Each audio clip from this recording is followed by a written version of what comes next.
Hello student, कैसे हो? आज पुनः मैं क्वेश्चन लेकर उपस्थित हुआ हूँ। आज का पहला question straight from the heart. यह काफ़ी चर्चित पुस्तक है, बार बार एग्जाम में आती है। इस पुस्तक के लेखक कौन है? तो भारत के पहले क्रिकेट सुपरस्टार कपिल देव हैं। कपिल देव को हरियाणा हरिकेन के नाम से जाना जाता है। साथ ही साथ भारत में क्रिकेट की लोकप्रियता को अपने चरम पर पहुंचाने में कपिल देव का काफ़ी ज़्यादा योगदान है। कपिल देव को भारत का पहला चैंपियन क्रिकेटर कहा जाता है। 1983 विश्व कप विजेता टीम के कप्तान कौन थे? तो कपिल देव हुआ करते थे। लेकिन 1983 के विश्व कप को किस नाम से जाना जाता है? तो प्रेसिडेंशियल विश्व कप के नाम से जाना जाता है, जिसमें कपिल देव ने सेमीफाइनल में अविश्वसनीय पारी खेली थी। कपिल देव मध्यम गति के तेज गेंदबाज थे, जिन्होंने 300 से ज़्यादा विकेट लेकर भारत के पहले क्रिकेटर के रूप में अपने आप को स्थापित किया। बाद में उनके रिकॉर्ड को अनिल कुंबले के द्वारा तोड़ दिया गया। जब हम दूसरे क्वेश्चन पे आते हैं, किस कंपनी ने देश की पहली पीपीई किट विकसित की है? यह काफी इंपॉर्टेंट क्वेश्चन है। यह मैक पावर सीएनसी के द्वारा विकसित की गई है। लेकिन पीपीई किट क्या होता है? यह एक प्रकार का पोशाक होता है जिसको पहनने के बाद संक्रमण की संभावना काफी कम हो जाती है। भारत में ऐसी किट का निर्माण नहीं होता था, लेकिन कोविड-19 जैसे घातक बीमारी के फैलाव के कारण इस किट का निर्माण भारत में बड़े पैमाने पर होने लगा। वर्तमान में प्रतिदिन 2 लाख से ज्यादा पीपीई किट का निर्माण भारत में होता है। देश में सबसे कम मृत्यु दर शिशु का किस राज्य में है? तो केरल में है। जो आंकड़ा उपलब्ध हुए हैं उस आंकड़ा के अनुसार 2018 के आंकड़ा के अनुसार 1000 बच्चे में वहां 7 बच्चे की मरने की संभावना रहती थी। लेकिन 2017 का आंकड़ा यह बताता है कि 1000 बच्चे में 10 बच्चे मरने की संभावना रहती है। जहां शिक्षा का स्तर जितना ज्यादा होगा वहां पे मृत्यु दर उतना ही कम होगा। लेकिन साथ ही साथ भारत में सर्वाधिक शराब का उपभोग किस राज्य में होता है? तो केरल में होता है। साइलेंट घाटी किस राज्य में है? तो केरल में है। सेल्फ रेस्पेक्ट मूवमेंट किस राज्य में चला? तो केरल में चला। मुपला रिवोल्ट किस राज्य में हुआ? तो केरल में हुआ। कार्डेमम की घाटी कहां है? केरल में है। वेलिंगटन ट्रॉफी का संबंध किस खेल से है? तो नौकायान दौड़ से है। भारत में यह नौकायान दौड़ किस राज्य में लोकप्रिय है? तो केरल में है। जब अगले क्वेश्चन पे हम आते हैं, तमिलनाडु को किस उत्पादन के लिए जीआई टैग की प्राप्ति हुई है? यह जीआई का मतलब क्या होता है? ज्योग्राफिकल इंडेंटिफिकेशन, मतलब भौगोलिक संकेत। तो यह लकड़ी पे नक्काशी के लिए तमिलनाडु को प्राप्त हुई है। तमिलनाडु का एक क्षेत्र है अरुम्बावुर। इस क्षेत्र की जो लकड़ी होती है उस पर नक्काशी की जाती है, जिसकी मांग सारे विश्व में है। लेकिन यह टैग जो मिला है वो तंजावुर नेति वर्थ को मिला है। इस कंपनी के द्वारा लकड़ी पे काफी सुंदर नक्काशी की जाती है। सामान्यतः तमिलनाडु से कई क्वेश्चन आते हैं। एपीजे कलाम की समाधि कहाँ है? तो रामेश्वरम में है। साथ ही साथ भारत में लिग्नाइट कोयले का सर्वाधिक उत्पादन कहाँ होता है? तमिलनाडु में होता है। साथ ही साथ भारत में सर्वाधिक परमाणु रिएक्टर किस राज्य में है? तमिलनाडु में है। फेड कप हार्ट अवार्ड किस भारतीय खिलाड़ी को पहली बार मिला है? तो सानिया मिर्जा को मिला है। लेकिन फेड कप का संबंध किस खेल से है? तो फेड कप का संबंध टेनिस से है।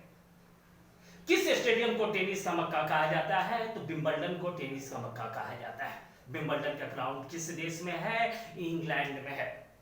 French open, Australian open, American open का संबंध किस खेल से है? तो टेनिस से है। फोरहैंड शब्द का संबंध किस खेल से है? टेनिस से है। लव शब्द का प्रयोग किस खेल में होता है? टेनिस से होता है। गोरान इवानोविच किस खेल के खिलाड़ी हैं?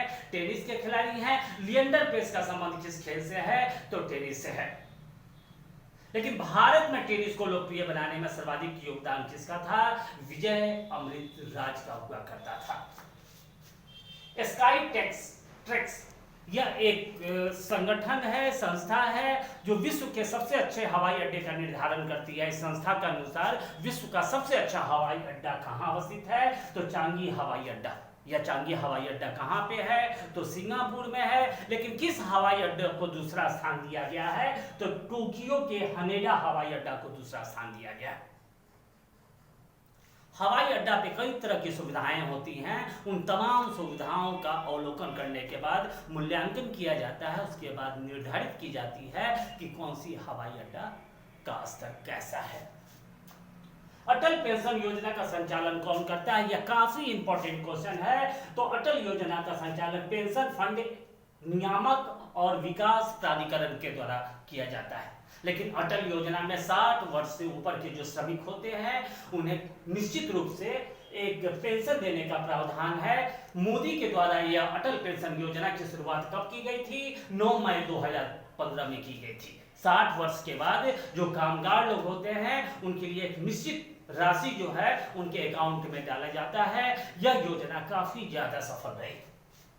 किस मंत्रालय ने चैंपियंस पोर्टल को प्रारंभ की है? तो सूक्ष्म लघु और मध्यम मंत्रालय के द्वारा शुरू की गई है। लेकिन यह पोर्टल योजना क्या है? तो यह प्रबंधन से संबंधित है, साथ ही साथ तकनीक और नियंत्रण से भी संबंधित है। जो भारतीय कंपनी है वह कैसे अपनी गुणवत्ता को बढ़ाएं और अपने आप को विश्व स्तरीय करे, इन दिशा में यह पोर्टल जो है वो अपना महत्वपूर्ण योगदान करेगी। राउंड द विकेट शब्द का प्रयोग किस खेल में होता है?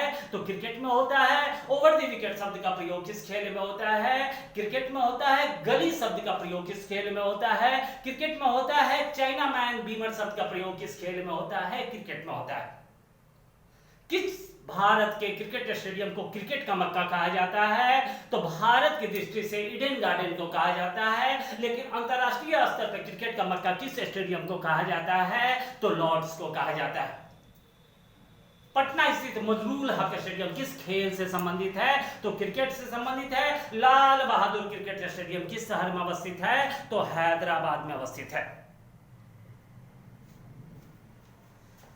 गुलबदन बेगम, यह बीपीएससी का क्वेश्चन है और काफी ज्यादा इंपॉर्टेंट है। गुलबदन बेगम किसके शासनकाल में हुमायूंनामा नामक प्रसिद्ध ग्रंथ की रचना की थी? तो अकबर के समय की थी। सामान्यतः बच्चे दो क्वेश्चन पे ही काम करते हैं। गुलबदन बेगम और हुमायूं में क्या संबंध था? तो भाई बहन का संबंध था। लेकिन हुमायूंनामा नामक पुस्तक में गुलबदन बेगम ने किस विषय का उल्लेख किया है? तो राजमहल के अंदर जो रनिवास होते थे, जहाँ राजा महारानी या राज परिवार के लोग रहते थे, उनके अंदर जो षड्यंत्र चल रहे थे, जो गतिविधि होती थी, उन तमाम बातों का उल्लेख हुमायूंनामा नामक पुस्तक में है, जिसकी लेखक कौन थी? गुलबदन बेगम हुआ करती थी। मुगल काल में गुलबदन बेगम को काफी विदुषी महिला के रूप में माना जाता था। वह काफी ज्यादा पढ़ी लिखी थी तथा वो उनमें बात समझने की क्षमता काफी ज्यादा थी। आज के लिए बस इतना ही। पुनः कल नए क्वेश्चन के साथ उपस्थित रहूंगा। तब तक व्यस्त रहे, मस्त रहे।